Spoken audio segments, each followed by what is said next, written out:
Apat na dayuhang wanted sa kanilang bansa ang nasa kote sa magkahiwalay na operasyon sa Cebu at Cagayan de Oro City.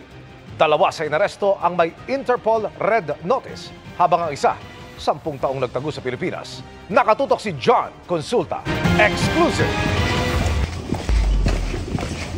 Habang nasa kasarapan ng paglalaro ng golf sa Cebu City ang tatlong target na Koreano, Sit down. unti-unti silang nilalapitan ng mga operatiba ng BI Fugitive Search Unit hanggang sa 체포가 되시는 겁니다. Okay. You have the right to remain silent. 진술을 거부하실 권리가 있고요. inaresto ang tatlo. Dalawa sa kanila may Interpol Red Notice, habang ang isa naman nagpakilalang Pilipino gamit ang isang peking ID.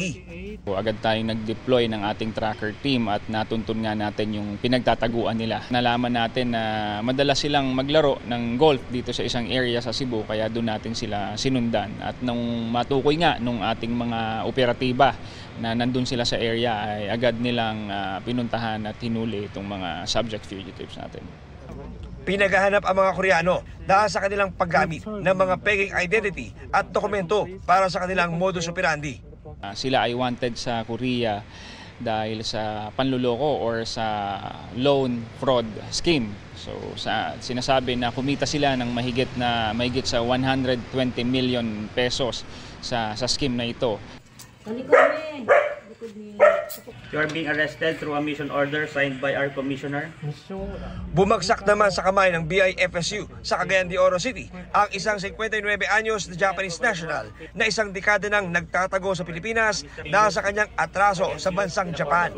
10 years na at matagal na rin siya dito nagtatago sa kasong assault. So sinasabi na may hiniraman siya ng pera at nang hindi nga siya napahiram ay binugbog niya ito at nagtamo ng malubhang tama ang kanyang biktima. Sinisikap pa namin makuha ang panig ng mga dayuhang inaresto na naharap sa deportation sa kanilang mga bansa. Para sa GMA Integrated News, John Consulta, nakatutok 24 oras.